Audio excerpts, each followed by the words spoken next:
ఇవన్నీ కేవలం మీరు నాకు ఇచ్చిన హోదానే కాబట్టి నేను ప్రతిరోజు మీకు పని చేయాలని చెప్పి ఒక బాధ్యతగా అనుకున్నాను తప్ప ఏ రోజు కూడా సాయం చేసినట్లా నేను ఫీల్ కాలేదు. ఈ రోజు ముఖ్యంగా మీకు ఒక విషయం చెప్తున్నా. ముఖ్యంగా జగన్మోహన్ రెడ్డి గారికి మా యొక్క బాధని తెలియజేస్తున్నా. ఎందుకంటే కార్యకర్త అనేవాళ్ళు లేకుంటే ఏ రాజకీయ పార్టీ కూడా లేదు. 4.5 సంవత్సరాలుగా ఇన్ని అవమానాలు పడి మనది ఒక్క పని జరగకపోయినా కూడా ఒక్క పిలుపుతో ఇన్ని వేల మంది వచ్చినారంటే నందికొట్కూరు నియోజకవర్గంలో వైఎస్ఆర్ కాంగ్రెస్ పార్టీ అనేది ఎంత బలంగా ఉందో ఒక్కసారి అధిష్టానం వాళ్ళు కూడా గమనించుకోవాల్సిన అవసరం ఉంది. ఎందుకంటే ఈ నియోజకవర్గంలో కష్టపడింది మేము, ఓట్లు అడిగింది మేము, కేసు చేపించుకున్నది మేము, అవమానాలు పడింది మేము, ఎమ్మెల్యేలు గెలిపించుకున్నది మేము.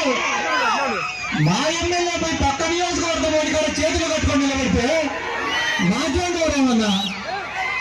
పక్క నియోజకవర్గం వాడి కూడా మన నియోజకవర్గంలోకి వచ్చి తెలుగుదేశం పార్టీ వాడిని చేర్పించిపోతారంట. అది పెద్ద మొగతనం అంట. నేను ఇంత వయసున్నప్పుడే ఒక చాణక్యుని నీతి చదువుకున్నా. శత్రువుకి శత్రువు మిత్రుడని. ఏం నాకు మాత్రమే శత్రువులు ఉన్నారా? నాకు మాత్రమే విరోధులు ఉన్నారా?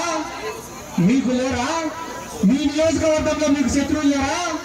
మీరు చేసిన 10 నెలల పని నేను కాదు మీ నియోజకవర్గాల్లోకి వచ్చి చేస్తే కనీసం డిపాజిట్లు కూడా రావు.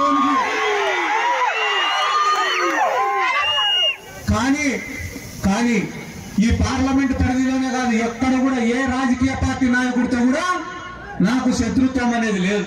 కానీ నేను వైఎస్ జగన్మోహన్ రెడ్డి గారి కింద పనిచేస్తున్నా, వైఎస్ఆర్ కాంగ్రెస్ పార్టీలో పనిచేస్తున్నా. ఒక పార్టీ, ఒక నాయకత్వం, ఒక సిద్ధాంతం అని అనుకున్నప్పుడు అవతల వాడు ఎవరైనా కూడా నాకు శత్రువుతోనే సమానం అని చెప్పి తెలుగుదేశం వాళ్ళతో నేను శత్రుత్వం పెట్టుకునే తప్ప వ్యక్తిగతంగా నాకు ఎవరితో శత్రుత్వాలు ఉంటాయి. కానీ నందికొట్కూరులోకి వచ్చి రాజకీయం చేయాలని అనుకునే వాళ్ళు ప్రతి ఒక్కరికి కూడా నేను చెప్తాను, ఇప్పటికైనా మీ పెద్దరికం, మీ గౌరవం కాపాడుకొని హుందాగా వ్యవహరించండి. లేదు ఈ బ్రోకర్ పనులు మేము మానుకోమంటే ఈ రోజు నుంచి రాజకీయం అనేది వేరే రకం ఉంటుంది. ఎందుకంటే నాకు మీ భవిష్యత్తు కన్నా ముఖ్యమైనది ఏది కూడా లేదు. మీ మంచి కన్నా, మీకు మేలు జరిగేదానికన్నా వేరేది ఏది కూడా నాకు ముఖ్యం కాదు. చివరికి మీరు బాగుంటారనుకుంటే ఆ నిమిషమే నా ప్రాణం ఇచ్చడానికి కూడా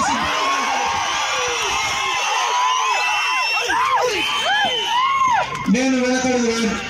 ఎందుకంటే ఇదే నందికొట్కూరు నియోజకవర్గంలో ఉన్న 2019లో ఎమ్మెల్యే అభ్యర్థి ప్రమాణ స్వీకారం చేసిన 10 రోజులకే తెలుగుదేశం వాడు పెట్టబెడ సర్దుకొని పారిపోయినారు.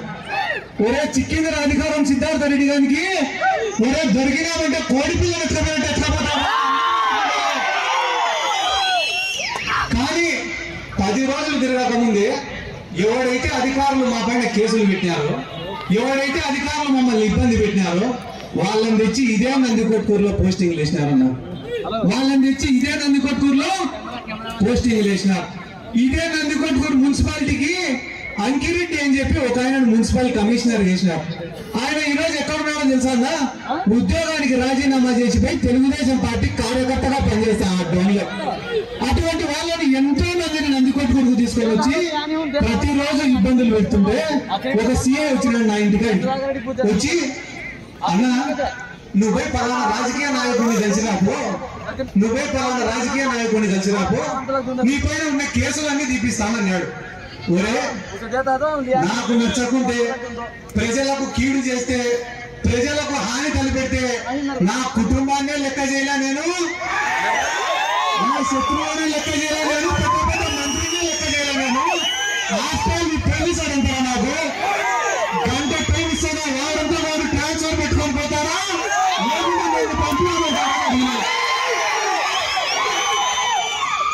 కానీ మనం పంపించాల్సిన అవసరం లేకుండా వాడే పోయి ఇరుక్కుని ఆ డోన్లో వాడే సస్పెండ్ అయినాడు.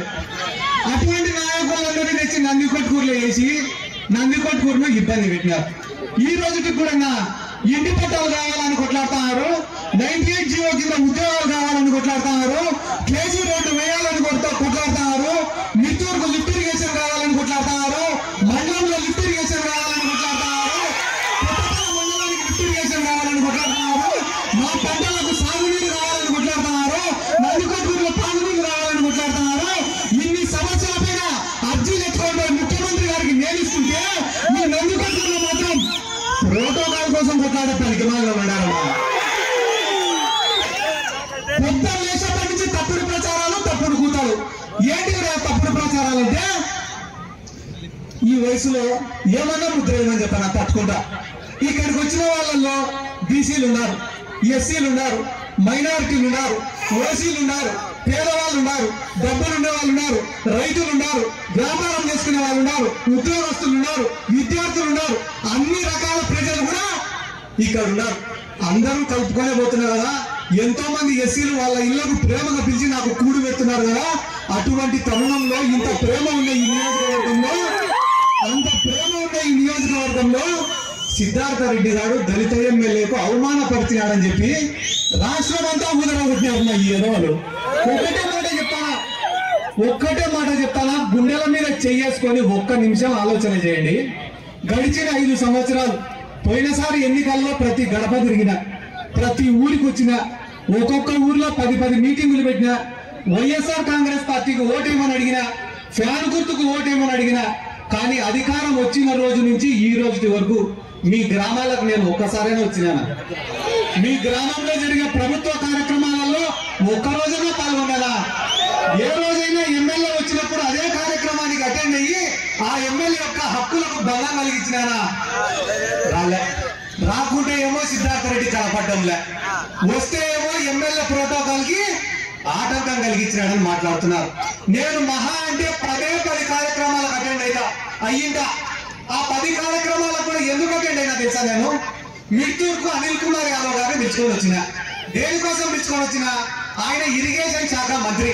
అన్న, నువ్వు ఒక్కసారి వచ్చి మా మిత్తూరు మండల పరిస్థితి చూస్తే నువ్వు ఒక లిఫ్ట్ ఇరిగేషన్ శాంక్షన్ చేస్తాడేమో అనే ఉద్దేశంతో ఆయనను మిత్తూరుకు తీసుకొచ్చినా తప్ప నాకేదో ఫోటోలకు పోజులు ఇవ్వాలనో, సోషల్ మీడియాలో పెట్టుకోవాలనో, విలేకరులకు పోజులు ఇవ్వాలనో ఉద్దేశం నాకు లేదు. మినిస్టర్ ఆర్కే రోజా గారిని పిలుచుకొని వచ్చిన నందికొట్కూరుకి. ఎందుకు పిలుచుకొని వచ్చినా? నేను స్పోర్ట్స్ అథారిటీకి చైర్మన్ ఉన్నా కాబట్టి, 2 ఇండోర్ స్టేడియంలను నిర్మించినా కాబట్టి వాటి ఓపెనింగ్లకు ఆర్కే రోజా గారిని పిలుచుకొచ్చినా తప్ప వేరే ఒక 5 నుంచి 10 కార్యక్రమాలకు తప్ప ఏ కార్యక్రమానికి కూడా నేను హాజరు కాలే. ఆ 5 కార్యక్రమాలు 10 కార్యక్రమాలలో కూడా శిలాఫలకాలలో ఎమ్మెల్యే పేరుంది. ప్రోటోకాల్ ప్రకారం ఎమ్మెల్యేను పిలిచినారు. కానీ మనకేం కావాలా? సానుభూతి కావాలా, సింపతి కావాలా. అయ్యో పాపం ఎమ్మెల్యేని ఎవరు పిలిచలేదని అనుకుంటే మళ్ళా ఒకసారి మీరు టికెట్ అడగచ్చు అని చెప్పి ఒక జాలి సృష్టించుకొని ప్రజలను నమ్మియాలని అనుకున్నారు. ఏం తిక్కోవాలా ప్రజలు ఏమన్నా? నిన్నగాక మొన్న చింతలపల్లిలో తెలుగుదేశం పార్టీ వాళ్ళు పోయి ఒక రోడ్డు వేసి ఆ రోడ్డుకు ఒక శిలాఫలకం పెట్టుకుంటే దాంట్లో ఎమ్మెల్యే పేరు లేదు, ప్రోటోకాల్ ప్రకారం ఎవరి పేరు లేదు. ఎందుకన్నా ఎవరు మాట్లాడలే? కుల సంఘాలు ఎందుకన్నా ఎవరు మాట్లాడలే? ఎందుకు మాట్లాడలే అంటే శివానందరెడ్డి కాడ, గౌరవ వెంకట రెడ్డి కాడ, బైరెడ్డి రాజశేఖర రెడ్డి కాడ డబ్బులు ఉన్నాయి కాబట్టి. సిద్ధార్థ రెడ్డి దగ్గర ప్రజల ప్రేమ తప్ప డబ్బులు లేదు. ప్రోటోకాల్ అని అంటున్నారే. 2014లో ఇక్కడ ఐజే గారు ఎమ్మెల్యే అయినప్పుడు లబ్బి వెంకట స్వామి గారు డబ్బులు ఖర్చు పెట్టుకొని ఎమ్మెల్యేగా ఓడిపోయినాడు. ఓడిపోయిన తర్వాత ఇన్ఛార్జ్ గా ఎవరుండాలా? లబ్బి వెంకట స్వామి గారు ఉండాలి. ప్రతి శిలాఫలకంలో పేరు ఎవరు ఉండాలా? లబ్బి వెంకట స్వామి గారు ఉండాలి. కానీ ఏం అధికారం ఉందని చెప్పి శివానంద రెడ్డి పేరు వేశారు ప్రతి శిలాఫలకంలో. ఆ రోజు నందికొట్కూరు నియోజకవర్గంలో కానీ జిల్లాలో కానీ ఏ ఒక్క బయట సంఘంలో మాట్లాడలే. ఎందుకు మాట్లాడలే? ఎందుకంటే శివానంద రెడ్డి దగ్గర హైదరాబాద్ నుంచి ఎత్తుకొచ్చిన మూటలు ఉన్నాయి కాబట్టి. ఎందుకంటే వాళ్లకు వీళ్లకు ఒక అండర్స్టాండింగ్ ఉంది కాబట్టి. నాకేమొస్తుందన్నా, మీరందరూ సంతోషంగా ఉన్న రోజున, మీరందరూ స్వేచ్ఛగా ఉన్న రోజున, మీ పనులన్నీ సక్రమంగా అయిపోయిన రోజున సిద్ధార్థ రెడ్డి గారికి ఇక్కడికి వచ్చి రాజకీయం చేయాల్సినటువంటి అవసరం ఏముంది? బయట వేరే జీవితం లేదా? వేరే ప్రపంచం లేదా? 20 సంవత్సరాల వయసు ఉన్నప్పటి నుంచి ఇదే రాజకీయంలోనే బతుకుతారు. పొద్దున్న లేచేప్పటి నుంచి తప్పుడు ప్రచారాలు.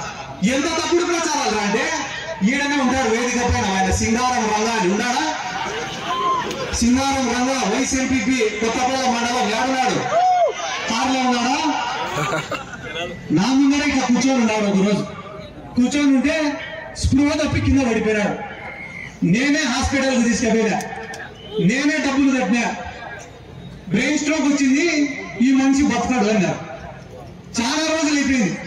నందికొట్కూరు తాలూకాలోని ప్రతి ఊర్లో ఒరే సింగారం రంగది సిద్ధార్థ రెడ్డి తలగా పలగొట్టాడంటారా? సింగారం రంగ ఏదో రియల్ ఎస్టేట్ సెటిల్మెంట్ పోతే సిద్ధార్థ రెడ్డి తలగా పలగొట్టాడంటారా? రేపు ఎల్లుండో చచ్చిపోతాడంటారా అని నియోజకవర్గం అంతా ప్రచారం లేపినారు. ప్రతి గ్రామంలో ప్రచారం లేపినారు.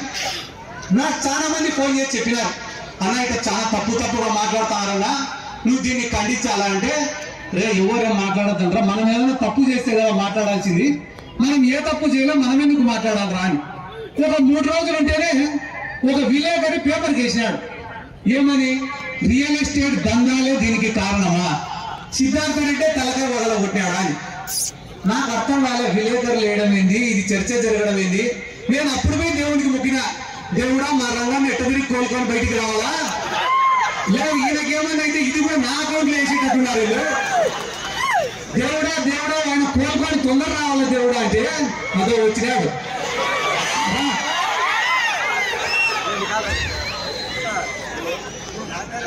ఆయన కోలుకోవాలని కోరుకునే తర్వాత పాపం కోలుకున్నాడు. కోలుకునే తర్వాత తల పగలగొడితే ఇచ్చే ట్రీట్మెంట్ కి, బ్రెయిన్ స్ట్రోక్ వస్తే వచ్చే ట్రీట్మెంట్ కి తేడా ఉండదా? ఖచ్చితంగా ఉండదు. ఈయన కోలుకొని ఈ రోజు నా పక్కన నిలబడుకున్నాడు కాబట్టి ఈయనకు బ్రెయిన్ స్ట్రోక్ వచ్చిందా లేకుంటే మేము తల పగలగొట్టాడా అని ప్రపంచానికి చెప్పడానికి ఒక నిజం నా పక్కన ఉంది. అదే ఏమన్నా అయ్యింటే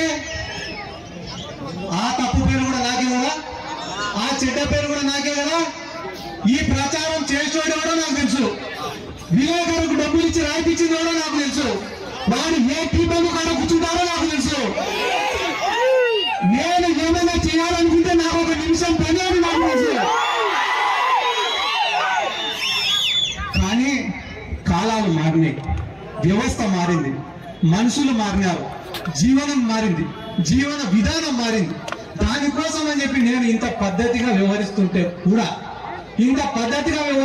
కూడా ఈ నందికొట్కూరు నియోజకవర్గంలో ఎంత పనికిమాల్లో ఉన్నారా రాజకీయ నాయకులంటే, అదో ఈ పక్క వాడు ఒకడు కూర్చొని పాపం వీడియో తీస్తున్నాడు. వాని ఇంట్లో బాంబులు పెట్టి, వాని ఇంట్లో 22 బాంబులు పెట్టి మళ్ళా మీడియా ముందుకు వచ్చి వాళ్ళే ఏడుస్తున్నారు. వీడింట్లో పాపం 22 బాంబులు. రేపు పాపం వాడి మొక్కం బాంబులు చుట్టే మొక్కమే రావండి.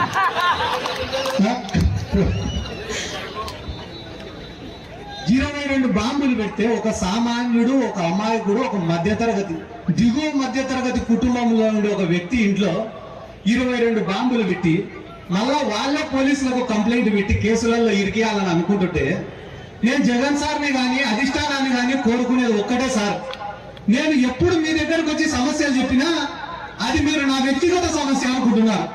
నేను ఏ రోజు మీ దగ్గరకు వచ్చి మాట్లాడినా అది నా వ్యక్తిగత సమస్య కాదు సార్. ఇక్కడ ఉన్న వేల మంది ప్రజల సమస్యలే మాట్లాడినా తప్ప నా వ్యక్తిగత సమస్యలు ఎప్పుడైనా మాట్లాడలేదు. అందరు రాజకీయ నాయకులు చెప్తాడారు, నా దగ్గర ఒక 10 రూపాయలు సంపాదిస్తే దాంట్లో ఒక 8 రూపాయలు మీకోసమే ఖర్చు పెడతా అని అందరు చెప్తాడారు. కానీ నేను మీకు ఒక మాట చెప్తా, గుర్తు పెట్టుకోండి. నేను 10 రూపాయలు సంపాదిస్తే 15 రూపాయలు ఈ నియోజకవర్గం కోసం నేను ఖర్చు పెడతానా? నేను ఖర్చు పెట్టేదానికి కూడా కారణం ఏమరా అంటే మీ ఓట్ల కోసమో మీ మొప్పు కోసమో కాదు. ఏ రోజైనా నేను మీ ఊరికి వస్తే అరే సిద్ధార్థ రెడ్డి వచ్చినాడు, మా పిల్లోడు వచ్చినాడు అని చెప్పి మీ ఇంటికి పిలిచి మంచినీళ్ళు ఇచ్చినా చాలని అనుకుని బతికే మనస్తత్వమే తప్ప నేను రాజకీయ కోణంలో ఎప్పుడు కూడా ఏది ఆలోచన చేయాలి.